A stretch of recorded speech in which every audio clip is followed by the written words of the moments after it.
Get your free copy of the complete tutorial at www.teachucomp.com/free. After entering inventory parts into the item list, you need to order the items to keep your inventory parts stocked. While QuickBooks doesn't require you to use purchase orders, it is recommended.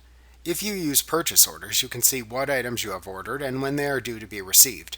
You will also be able to compare items you receive against items listed in a purchase order.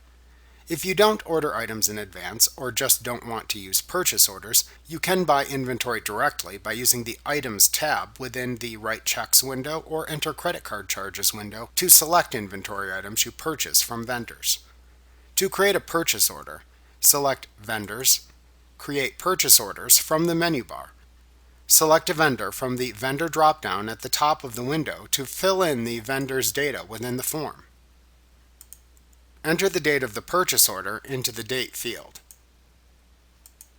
The next available purchase order number will appear within the PO number field. If you have multiple shipping addresses, use the Ship To drop-down to select the name of the shipping address to which you want the item shipped. If you are creating a purchase order that will be drop shipped to a customer address, select the name of the customer from the Drop Ship To drop-down at the top of the form. Their address information will then appear within the Ship To field. To select a custom purchase order template you have created, select the name of the template from the Template drop-down. Then click into the first available row under the Item column in the line item area and select the name of the inventory part item to order. The information for the inventory part will appear within the description and rate columns in the form, but you can change it if needed. Then enter the number of items to order into the Quantity field. The amount shown will be calculated by multiplying the quantity and the rate fields. Repeat this process until you have entered all the items you need to order into the purchase order. To enter a message to the vendor, type the message into the Vendor Message field. You can enter a memo into the Memo field if needed.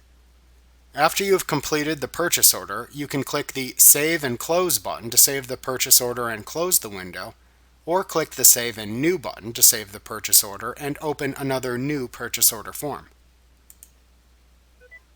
After you initially create a purchase order, QuickBooks creates an account called Purchase Orders within the chart of accounts. This is a non-posting account type created by QuickBooks that does not appear within your balance sheet or income statement. The Purchase Orders account is simply used to produce a quick report showing current purchase orders, so you'll always know what has been ordered. Like what you see? Pick up your free copy of the complete tutorial at www.teachucomp.com/free.